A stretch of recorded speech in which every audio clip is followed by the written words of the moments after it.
ଲକ୍ଷ୍ମଣ ସରସ୍ୱତୀଙ୍କ ଫାଇଲଟି ହଜିଯିବା ଘଟଣା ଯେତେବେଳେ ପଦାକୁ ଆସିଗଲା ଏବଂ ତାପରେ ମଧ୍ୟ ସରକାର କିଛି କରିପାରୁନାହାନ୍ତି ଏବଂ ଆ ଭିତରେ ସରକାର ହେଲାଣି 2 ବର୍ଷ ହେଲା ଏବଂ ମାତ୍ର କେଦିନ ପରେ ଜନ୍ମାଷ୍ଟମୀ ଅଛି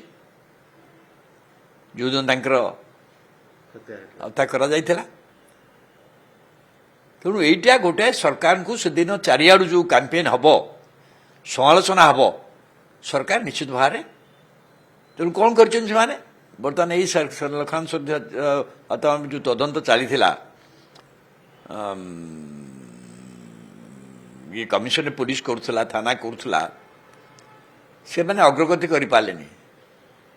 ନ କରିକି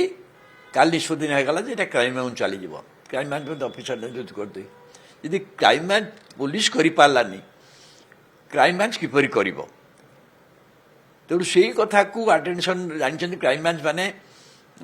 ଆପଣ ସମୟ କେବେ ଲାଗିବ ଆପଣ କହିପାରିବେନି ଇଟ୍ ମେ ଗୋଜ୍ ଫର୍ ଇୟର୍ସ କଥା ହେଉଛି। ତେଣୁ ଘଟଣାଟିକି କିନ୍ତୁ ଲକ୍ଷ୍ମଣ ସରସ୍ୱତୀଙ୍କ ଘଟଣାଟି ହଠାତ୍ ଗୋଟେ ମୁଖ୍ୟ ପ୍ରସଙ୍ଗରେ ପରିଣତ ହୋଇଗଲାଣି ଏବଂ ଜନ୍ମାଷ୍ଟମୀ ଦେଖିବେ ଆହୁରି ମୁଖ୍ୟ ପ୍ରସଙ୍ଗରେ ପରିଣତ ହେବ ଏବଂ ବିଜେପିର ସରକାର ହେଇକି ତାଙ୍କୁ ବି ନିଶ୍ଚୟ କହିବେ ଆମେ ଯାହା କରୁଛୁ ଇଏ ଇନଭେଷ୍ଟମେଣ୍ଟ ଆଣୁଛୁ ସେଇଟା କହିଲେ ହେବନି ଯେଉଁଟା ତାଙ୍କର ଯେଉଁ ମୌଳିକ ଆଦର୍ଶଗତ ଦୃଷ୍ଟିରୁ ଯେଉଁଟା ତାଙ୍କ ପାଇଁ ପ୍ରଥମ କଥା କରିବା କଥା ଲକ୍ଷ୍ମଣ ସରସ୍ୱତୀଙ୍କ ହତ୍ୟା ମାମଲାରେ ଅଗ୍ରଗତି ନେଇକି ଦେଖିବା କଥା ସେ ବିଷୟରେ କିଛି କରିପାରୁନାହାନ୍ତି। ତେଣୁ ଲକ୍ଷ୍ମଣ ସରଙ୍କ ପାଇଁ ବର୍ତ୍ତମାନ ସେଠି ମେଡ଼ିକାଲ କଲେଜ ନା ଲକ୍ଷ୍ମଣ ସରସ୍ୱତୀ ହେବ ତାଙ୍କ ଆଶ୍ରମର ପାଇଁକା ଅର୍ଥ ବରାଦ କରିକି ନୂଆ ଭାବରେ ସେଠି କରାଯିବ ଏସବୁ କଥା କୁହାହେଉଛି। କେବଳ ଲକ୍ଷ୍ମଣ ସରସ୍ୱତୀ ପ୍ରସଙ୍ଗଟାକୁ ଯେ ସରକାର ସେଥିପାଇଁ ପ୍ରାୟୋରିଟିରେ ବିଚାର କରୁଛନ୍ତି ସରକାରଙ୍କ ଚକ୍ଷୁରେ ଅଛି ସରକାର ଆକୁ ଗୁରୁତ୍ୱ ଦେଉଛନ୍ତି ଏଇ ବାର୍ତ୍ତା ଦେବା ପାଇଁ କରାଯାଉଛି। ବାସ୍ତବରେ ଯଦି ଥାନ୍ତା ତାହେଲେ 2 ବର୍ଷ ସରକାର ପ୍ରଥମ ବର୍ଷ ହିଁ କରିଥାନ୍ତେ। ତେଣୁ ଭାବୁଛି ଲକ୍ଷ୍ମଣ ସରସ୍ୱତୀଙ୍କ ବ୍ୟାପାରଟା ଯେହେତୁ ଗୋଟେ ବର୍ତ୍ତମାନ ଏଇ ଫାଇଲ ହଜିବା ଗୋଟା ପରେ ଏଇଟା ଗୋଟେ ପ୍ରମୁଖ ବିଷୟରେ ପରିଣତ ହୋଇଯାଇଛି ଏବଂ ସେ ଫାଇଲରେ ସେ କମିଶନ ରିପୋର୍ଟରେ କ'ଣ କ'ଣ କୁହାଯାଇଛି ସେ ସଂକ୍ରାନ୍ତରେ କମିଶନ ଯେ ସଦସ୍ୟ ନାଇଡୁ ସେ ନିର୍ଦ୍ଦିଷ୍ଟ ଭାବେ ନ କହିଥିଲେ ଏବଂ ଯାହା କହିଛନ୍ତି ସେଥିରେ ଜଣାପଡ଼ୁଛି ସେହି ସମୟର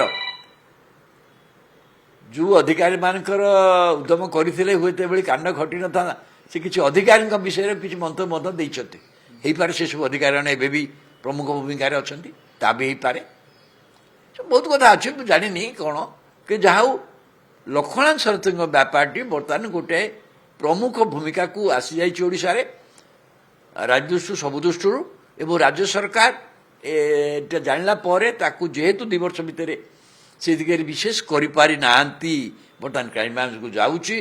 ଏବଂ ଲକ୍ଷ୍ମଣ ସରସ୍ୱତୀଙ୍କ ନାଁରେ ମେଡ଼ିକାଲ କଲେଜ ଆବଶ୍ୟକତା ଘୋଷଣା କରିଛନ୍ତି ଏବଂ ତାଙ୍କ ଆଶ୍ରମ ମଧ୍ୟ ପାଇଁ ଟଙ୍କା ବରାଦ କରୁଛନ୍ତି।